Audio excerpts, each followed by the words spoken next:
Hi, welcome to Challenging Behaviours. I'm Jack, and this episode is an absolute doozy.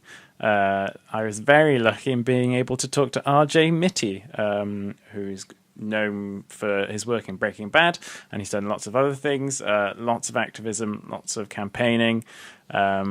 And it was an amazing opportunity to talk to him. So a huge thanks to Neda, his agent, who made it all happen, was so keen for him to do it. That was incredible. He's very eloquent and very thoughtful about what he's saying, and at times it just made me I was left speechless quite a lot of the time, and I'm a bit worried it made me look a bit like a chump, like I didn't know what to say. But it's just he just blew my mind sometimes. So settle in. Yeah, and we recorded the interview on Skype, so you may hear some kind of Skypey noises, or sometimes I think there was one brief moment where it kind of slightly lagged. But you get the gist of what he was saying, which is why I didn't want to cut it out. And yeah, it was incredible. I'm buzzing. I literally just finished it, so I'm still kind of like, whoa, this just happened. So yeah, I'll give you all the usual contact deets at the end. So enjoy, or don't. Do what you want. Even without Tom, the catchphrase, live sorrow, live strong.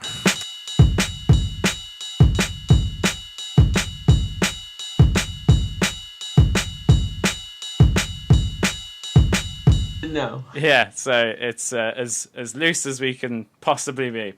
I've even got like candles for the occasion. It's made it nice and classy. Getting all romantic on me, huh? Brilliant. So I'm just wondering how you like originally kind of first got into acting, and we'll kind of use that as a Stepping stepping stone. Yeah. I started acting when I was around 12 years old. My little sister was actually cast at a water park. An agent saw her and wanted to use her for a Lucille Ball campaign. And through that's what brought us to LA. And if you're in LA and you don't go to school, you don't join a gang, and you don't act, that's about it. Yeah. I just started to tried to do it to meet kids my own age and to make some money, and through that, I was working on about 16 different projects as an extra. Oh, wow. So Hannah Montana, Everybody Hates Chris, Weed, Seventh Heaven, all within the first 6 months of me kind of starting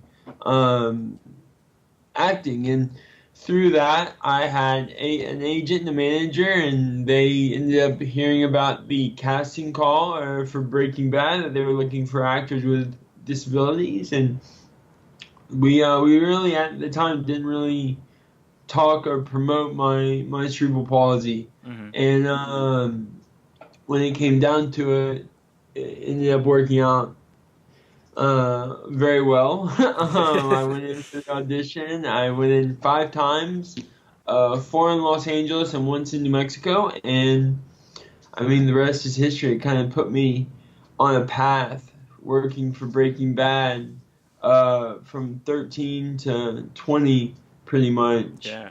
And it just changed my life. I'm 26 now, and still running and filming and doing all kinds of craziness, and never a dull moment. So when you like first saw that casting call looking for people with disabilities, is that something you thought you would like ever really see? For what, I don't know how, if it was like everyone's gonna be like, this is gonna be huge at the time, or the thing with me and like seeing that casting call, or just I never related with people with disabilities. I never really felt like I was categorized in that world, that type of blanket. Yeah. It wasn't something that, like, I don't really think anyone with a disability goes, oh, I fit in this community, or this is my thing. I think it just they feel that it's part of the societal thing to find yourselves in communities, but that's the label that has been put on the community. So I think it's just kind of was like never a thought, because I never viewed myself as disabled. Yeah. And I was like, all right, it's cool. I don't have to like I don't have to really worry about my cerebral palsy acting up. I can just kind of let it go. If something happens, it's part of the character. Yeah. So not so long ago on our Twitter, we had like a huge kind of discussion with lots of people in the disabled community, as it were, and we would a lot of talk about representation, like on television and film, etc., etc. And a lot of the responses we had were about Breaking Bad and how it there was a character with a disability, but there was very little reference actually to the fact that Walt Jr. had a disability at all. He was just living his life as just as a person, like as they do live, and it's not something they often see on in any kind of media, really. And do you know? Was that something that happened kind of organically? Do you know, or? I think it was, yeah, I think it was organic. I think it was also, I think it was also in thought of the writers. They didn't want, they wanted a real family. They didn't want some cookie cutter TV family. They wanted honesty and they wanted realism, and that's what I feel that Vince and the writer team that we had really was able to pull out. And for my character is actually of Walt Jr. based on a real person. Oh wow! A friend of Vince's, Vince in college, who sometime after passed. Yeah. So I think with my character being based and grounded in actuality and reality, I think that really helped with the realism of this kid who happened to have cerebral palsy, but really just a 14-year-old kid trying to like have a life and put into a situation that really was astonishing. Yeah, and And the other response, we had quite a good, quite a big response from people with disabilities who are actors, and saying that's what they want. That's what they want to be able to play. It's just some. There was an exact quote from someone that said, we would be happy just being someone who's working in a shop that appears for like 2 seconds, just having what people would perceive as like a normal life, as it were. It was quite incredible. Like a lot of people agreed on that, and then we were trying to think of places where we'd seen that before, and there were very little. Do you feel like that's changing, or? I feel like it's a fine line. I feel like and I agree with the guy that made that statement. Like that's the overall goal, is to just have the normality of disability in film and television, not the highlight or the spotlight of that film surrounding disability. You know, there's these moments where you see disabled characters, but the whole plot of them is their disability. Yeah. There's no actual plot to them themselves. It's all circulating their environment or their disability. And I feel like we are growing towards that, but right now, because everyone's so heated and everyone's like, represent me, represent me, represent me, I feel like as long as we have the ideal of you must represent me and highlight my characters or highlight my disability or diversity or whatever it may be, I feel like it limits that opportunity for normality, for that normacy of where you can just see a character. You can just see a disabled character. You can just see a character from the LGBT. You can just see characters of color. Like it's not a highlight on, oh, this is a disabled film. Yeah. This is just a film. And one of the characters, or the lead character, happens to have a disability. And I think that mentality is growing.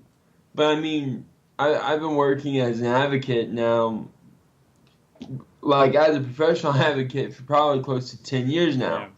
Yeah. And the leaps and strides I've seen towards that goal are great.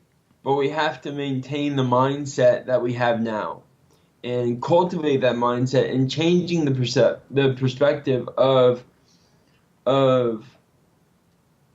we were flatlined Now we're here. Yeah. Now we're bottomed out. Now we're back up top. Now where do we balance that? How do we find the normality in diversity? How do we show people that have never really experienced diversity that normality? And I think that's going to take time. And I've seen great strides. And the UK, and I had the pleasure to work with Channel 4. And I was a correspondent and host on the Paralympics. I did The Island with Bear Grylls. I loved what the mentality is and kind of how British television has really shaped disability in England with the normality of disability or the normality of race or whatever it may be, because that's what we are. Yeah.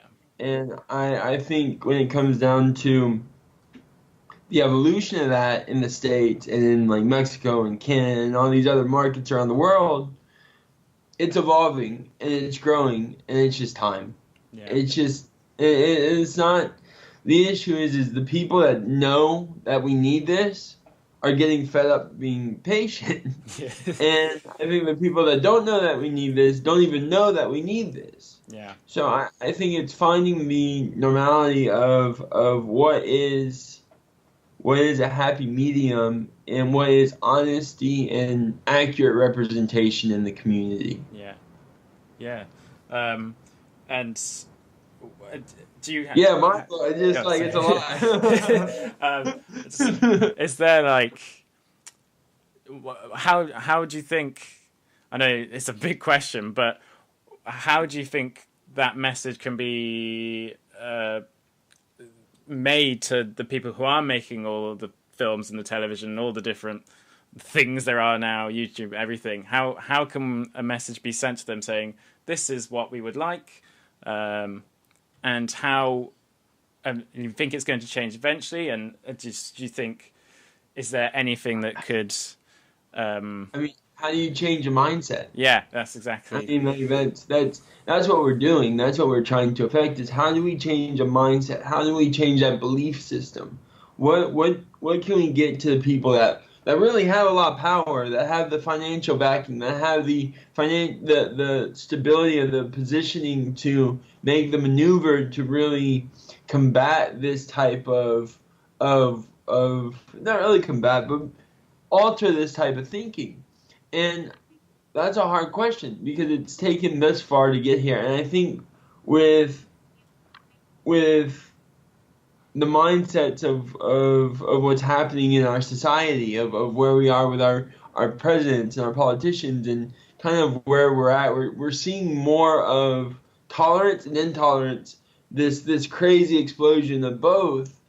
And I think that's one way to get to them, is continuing that volatility of information and time. I mean, it gets down to, it takes time to change a belief system. Yeah. And as much as we would like to have it happen overnight, that saying, Rome wasn't built in a day.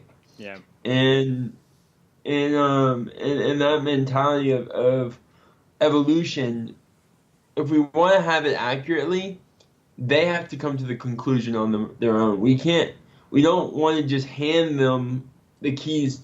We're not going to just hand a kid keys to a Ferrari and say, enjoy your ride. We're gonna teach the kid how to drive. We're gonna show him, okay, this is what works and this is what doesn't work for your car. This is how you get it moving. These are all these parts that make it safe and that make it where it works and runs properly. And I think right now in our society, we just threw the keys to this Maserati to this kid and just are like, good luck, see you on the other side. Have a great time. Have a great time, man. Hey, don't wreck it. Like, that's kind of where we're at, because there's so much information on diversities. And when I say diversity, I don't just mean disability, but I mean diversities across the board. Yeah. There's so much out there that's going. But at the end of the day, what is it doing? Is it accurate representation? Does yes, it represents some form of group, but does it really, could everyone get behind it and say, yes, this is our representation. This is an accurate portrayal. Yeah. I feel that we don't, and I think what made Breaking Bad special is we kind of had that commonality. We kind of had that where everyone in the disabled world was going like, okay, yeah, that's kind of a great representation of how I feel, or kind of how I live my life. And it's not just doctor visits and physical therapy. It's overcoming your adversity. It's having families, having sisters, having moms and dads and wives, and like being part of society. And I think that representation is what we need. Yeah. It's quite it's an odd kind of exciting feeling as well. So say, for example, I have dyspraxia, and I don't actually watch Doctor Who, but in the new Doctor Who, one of the characters is dyspraxia, and I got so excited just to hear that there's going to be a character on it, because most people, if you mention dyspraxia, they don't know what that is, and the fact is on Doctor Who is like, it's a very exciting feeling. It's just like, oh, that's someone who does what I do, and me. Lots of people are seeing it. Yeah. And that's the point, though. That's Doctor Who has been around for such a long time. They know how to make an episode. They know how to ground their characters in that world, and that's when you add a character with that type of embodiment, with that, because it's part of your personality. It's who makes you, and it's those challenges. So when you are able to see it and feel that you are represented accurately, it is that excitement, and it is what you feel, because that's initially the goal of television. The original goal of these arts was to make you feel things that you could not feel on your own. Mm-hmm. Make you see people who you want to be, or who you are. See these representations and how you go, oh my God, it's like Superman. It's like, what kid did not want to be Superman or superhero? It's this like empowerment, but it only works if it's accurately represented. Yeah. And I feel that when you have the ability to do that, why not? You mentioned, I didn't actually realize you were 13 when you started on that. That seems insane to me. So that's quite a young age. Do you feel like any pressure at all in being a representative? Or were you just like, hey, I'm doing a really cool thing, not thinking about it? I for the most part always had greater goals. I've always understood the importance of advocacy in philanthropic industries, and kind of the need for community outreach. So when I was given the opportunity to speak and give lectures and have conversation, it wasn't really, to me, it wasn't like a burden or like a responsibility. It was more or less an opportunity to really help empower individuals and kind of elevate individuals to the next level. And I think that's what we need more of, is just kind of stepping on each other's heads and trying to get above versus lifting someone up. Yeah. And I mean, I think that's what I felt at the time in my industry was needed, was that elevation, that lift to put people not above myself, but give them that extra lift. Allow them to be on the same playing field, to allow us all to be equal, have that equality, have that ability that I was given, because a lot of people weren't or are not given the opportunities that I was given, or had the ability to see what I saw. And I think that it's so important that with a society where everything is so self-aware, or perceived so self-aware, or we have access to technology, or we have all this information, but what actually worked? Yeah. What is working? What can we do to elevate people? And that's kind of when I really get motivated to kind of just push forward on that. And I like to see people succeed. I like to see people do better than I do, and are better, and that become better than me, and that's something that we need, and that's what we hope for the next generation, that they leave it better than we did. Wow, that blew me away. So speaking, you said so you've been able to go and to speak. You even had in my research I saw that you spoke at the Oxford Union. I live in Oxford. I'm based in Oxford, so that was really cool. I had no idea.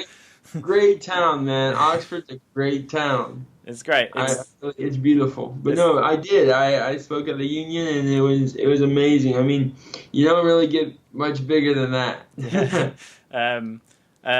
And I'm just wondering, when you were there and you were speaking to everyone, what was going through your mind? Were you thinking, okay, I've got this platform here. There's a good chance a lot of people here to hear me talk because they may be fans of Breaking Bad. Do you feel like there's something holding you possibly back from talking about disabilities because you may be like, these people are here, maybe here to hear fun stories from that, or do you just go for it? I just go for it, man. Yeah, I mean, just a hope and a prayer. I'm pretty good at winging it. You know, for me, my speeches and my lectures are a little bit different than the average lecture. I try to engage with every individual audience member at some level, which sometimes it doesn't make sense with my lectures, sadly. Like, not everyone's going to understand it, or not everyone's going to register it. But at some point, you will register one thing from my lecture, or one thing from my conversation. And I was really honored to be, because, you know, Oxford Union is just such a well-renowned school, and a well-renowned facility, just so high regarded, that I was kind of like, all right, don't mess this up. and I you know, I try to just be what I am, what I'm trying to do. I wasn't trying to be formulaic, and I don't try to be formulaic. I tried to just be. And having the conversation was great, and we talked about diversity and disability and triumphs and falls, and kind of the evolution of life. Of in this instance, it's my life, but that evolution of it, and kind of the importance of diversity and disability in our community, and kind of where we could do to have our impact in that. And stepping out of a realm of comfort is key. And I think for me, having the opportunity to speak to them, it was just more or less, all right, this is my room, this is my conversation. And then just kind of just finding that fluidity in that conversation. Brilliant. Let me check my notes. One moment.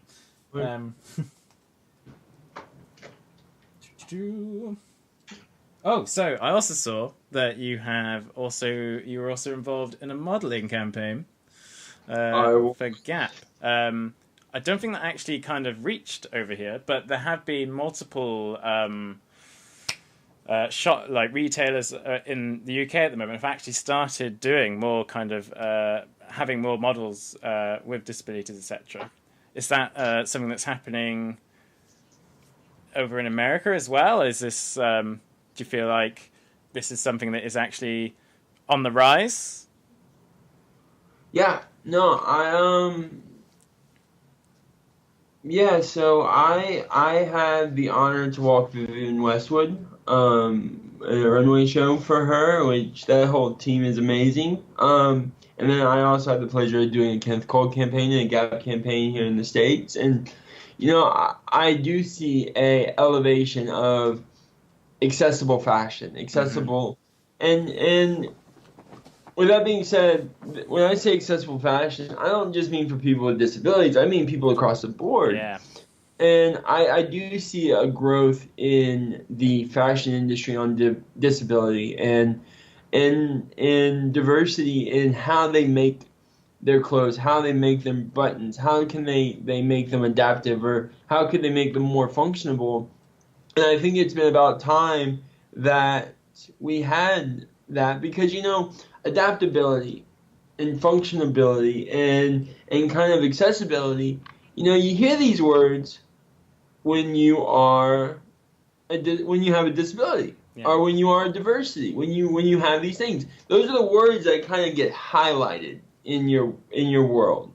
And I find that it's kind of sad that those words do not branch out into the normal or the community on a global level, not just on a diversity level. Yeah. Because we all have a diversity, we all have a disability, but when these things, these adaptive clothings, these adaptive buildings, are all these things that we are trying to make accessible, are not just for people with disabilities. I'm hoping that we can change the mindset to show people that these are not just for people with disabilities. These are for the everyday person that may need to get their clothes on quicker, that may just want. It's not about just basic adaptive clothing. It's about high fashion. It's about good clothing that is accessible for everyone. Yeah. And I was lucky enough to be a part of a keynote for a organization called Runway of Dreams. We just had it at New York Fashion Week. I was one of the keynote speakers. It was a fundraiser and a runway, and they raised over $100,000. And Target and Nike and Zappos and Tommy Hilfiger. Tommy Hilfiger actually dressed me, but they were all part of that. And seeing these massive companies, because those are massive companies, coming together and highlighting and supporting this event, shows that there is a change, that there is a growth, and that it is evolving to that next step in commercialization, which is not always a bad thing. It does have a point when you're trying to get to the mass market and mass media, and I do see a growth in accessibility, and I'm very happy to see that they are making some amazing strides. I mean, we have a long way to go. I think it gets down to changing the mindset of adaptive clothing, or anything adaptive. Yeah. Anything that you may view as like, oh, I won't ever use that. You will use that. At one point in your life, you will need someone to help you with your clothes. Yeah. You will probably be pushed in a wheelchair. And not just because you're old, not just because of age, because you break something, or you have a cast on. So I feel that we are making strides, and that the industry has changing. I see a massive push of disabled models and diversity models in this realm, and I'm so happy that I see it. It's really amazing to see the evolution of where I would go on all these calls, or I would go go to these runway shows, and I did that for quite a while. I kind of dove into fashion for like 4 years. In the UK, Germany, France, Spain, New York. Like I did every fashion week, every show that I could possibly do, running around the world doing them. I see something completely different now. Yeah. I would never see someone with a disability. I'd never see someone with a wheelchair in some of these shows. And luckily I do now. And I see the elevation of highlighting or showing fashion forward thinking, fashion icons in the future, of when you were a kid with a disability and you were like, oh my God, there's a model in a wheelchair. You would never saw a model in a wheelchair like 5 years ago. And now I only see models in wheelchairs pretty much. Like it's this amazing thing of like, it's just so much now. And now I think it's time. We've gathered all the materials, we've gathered all the ore. Now it's time to make this sword and to get our point, and to really be able to utilize it. And I think that's where we're growing to. this market of diversity, this market of accessibility is getting to a point where now it's time to finite it. It's time to really harness that this movement and these groups, and not in volatility and not in malice or you don't represent me, but as a commonality of this is what the people want. This is what people are looking for. And I think it takes time, and I think it takes those baby steps that we have been taking. But I see amazing leaps and bounds. Yeah. It is insane, like, if you think about just how long it has taken. Like, people with disabilities have always been around, and it's the year 2018, and things like this it's just starting to get in motion. It just blows my mind a little bit to think why has it taken this long? What has caused such a, I don't know. I think a lot of it has to do with people are so caught up in not being represented that they couldn't represent themselves. We absolutely love. So one of our self-advocacy groups, like a big thing we've often talked about on the podcast, and we spoke to a Oxford-based one called My Life, My Choice, and just the huge difference that they could make compared to just, say, I don't know, a local councillor or whatever. But those guys being able to come in and tell them exactly what it is they need or want or whatever, and relay it from their point of view is incredible. And I think that is it. Like what we've often said is that is definitely the way forward. It is really self-advocacy, but it just needs to be broadcast on like a huger scale. So it's one of those things that, like, how being a self-advocate, it's like the people that have the ability to do that don't always want to do that because it's for themselves. like a lot of it has to do with, like, a lot of people that can make great strides are, for the most part, they're not selfish. Mm-hmm. They're not trying to underhandedly or grow off of anything, and the people that do really well. So it's kind of this thing of, like, all right, where do we have to draw the line in being that self-advocate, taking that extra step to be like, hey, I want to be represented, and not in a way where it diminishes your value. Because if I'm talking to you like this, are you really listening? Yeah. But if we talk like this, and I say I want to be represented, I want this highlight, I want to see better. You can get that, but when people are speaking through riots and just kind of loud, it turns people off. Yeah, your brain puts it. Yeah, like it just like puts you on the dimmer, and they just mute you or block you. And we don't want that. We want people to accept that. We want people to accept you, and you want to be accepted. So if you want that, there's ways to do that, but hostility is not one of them. And I think the people that are very passionate about these movements can come across hostile. And as much as they're trying to do good, I think we really, where was that borderline of where can we go before we go too far? Yeah. And when I say go too far, I mean just in the sense of push. Yeah. Push. I mean, we keep pushing them, we're going to push them off a cliff.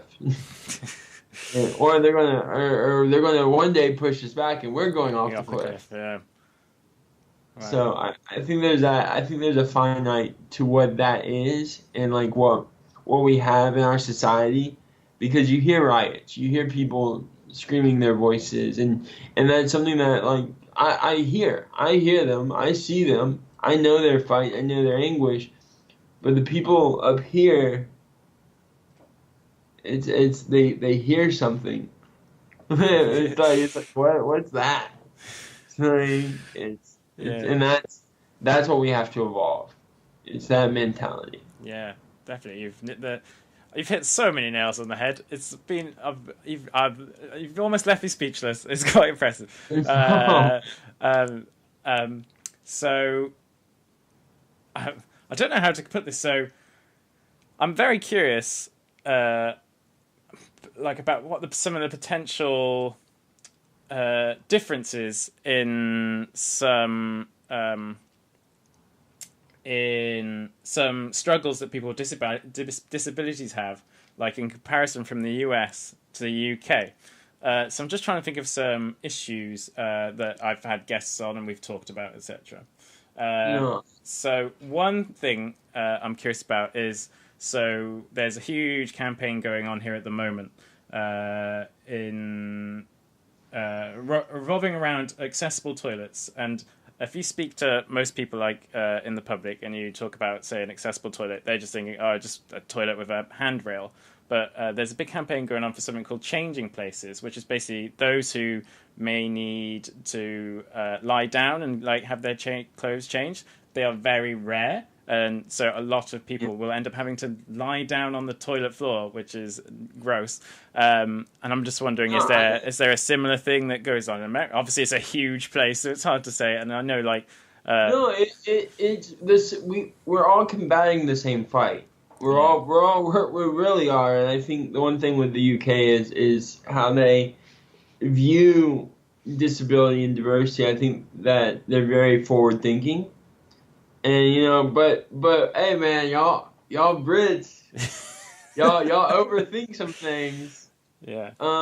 But I think there is a lot of movement and there is a lot of things, and accessibility for that is crucial because in some situations you may need that, and I think finding that middle ground of where someone that needs that type of facility should have the right to have that type of facility, but certain codes and ethics and building don't always allow that, and they don't have that permit. And I think it's so easy to make all these assumptions and try to say, oh, this would work or this doesn't work, but if we had these answers that easily, they would all be done. Yeah. And I feel that with the movements, people are now hearing the issues more and more, and it's getting to the right thing of where can we make that accessible, and how can we get people out and see the world and not just be stuck in their room or stuck in their chair. How can we get them moving? How can we show them the world? And I think it's finding that fine line of slowly integrating these types of policies into everyday life and everyday systems. And it's hard to tell a building, be like, yo, you need to cut out this much space for people to be able to lie down and change. And you're gonna have some money guy go, what? No. Or we can figure out ways to make that adaptive. Yeah. I think there's more than just changing toilets to make it fair. I think it goes back to the treatments of patients. I think it goes to to how we handle disability and how we handle diversities, and it's the gender with toilets. Yeah. Like as much as that was such a big issue, where is that now? Like what we need to continue to raise the fight and have these conversations on kind of where can we solidify ourselves in making things accessible and making people feel comfortable in an everyday society. And I think that is extremely difficult because at some level someone has an expectation. Yeah. And I think it takes time, and you cannot always expect these companies to just jump for you because they don't do it. They're not doing it because you're disabled. They're not doing it because they don't do it. Yeah. And I think that's kind of the the mentality we also have to look into going to this, but still wanting to have that accessibility to be able to go to a bathroom. And I think there are ways to make that happen. I mean, I wish I could give you a solution on like how can we make everything accessible? How can we do this? But there really isn't a necessarily right or wrong answer at this point in time. I think it's taking the strides and finding your community that you live in and going, hey, how can you as a town help me live my best life? And it can start with small towns like Oxford. Yeah. It can start with small towns in the States. It can start with small villages and expand. But there's no trial yet. There hasn't been really any major trials in how can we show a town? How can we highlight towns? How can we highlight and then implement that into the London, into the New York, into the Germanys and Frances and the big cities that we have? I think we have to start smaller than just start going around London saying you have to change your bathroom or you have to change your hallways. As much as they should and they can, we have to show why. Yeah. Why would they care? And that's I think something that's so crucial in our society is that we're showing why, but we have to show it in a way where people understand it. Yeah. And people don't want to cater to. A lot of times, people don't want to cater to the minority, and that one person that needs to lay down on the bathroom floor, that one person that's trying to get to whatever they're trying to get to, or whatever it may be. And, I have a lot of friends who can't use the lavatory without help, and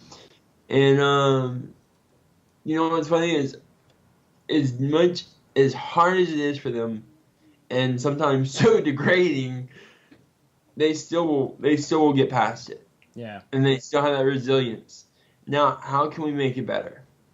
And that's, I think, showing people, like, they will live their life and they will do what is necessary to be out there, but you're not making it easy for them.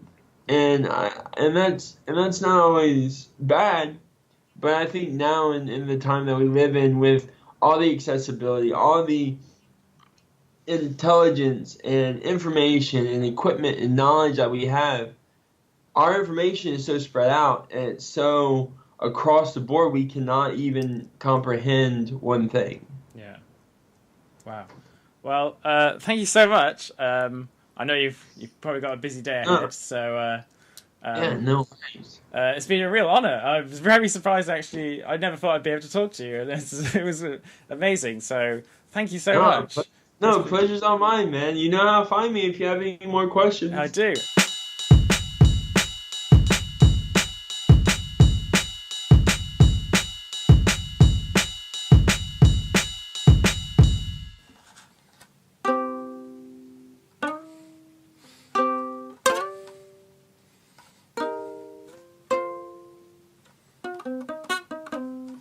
Sorry, couldn't help myself. So huge thanks to RJ for chatting with me and being so just genuinely nice. And a huge thanks to everyone involved in organising it. It was a wonderful opportunity, and I felt very honoured that he'd be willing to make the time to talk about some of the issues that we did. So you can follow us on Twitter at ChallengingPod. I'm at Wasps Kill Bears. The story behind that. And you can give us an email at challengingbehaviorspodcast@gmail.com. On the old iTunes, give us the old like, subscribe, review. Tell your grandparents about me and list some of my redeeming qualities.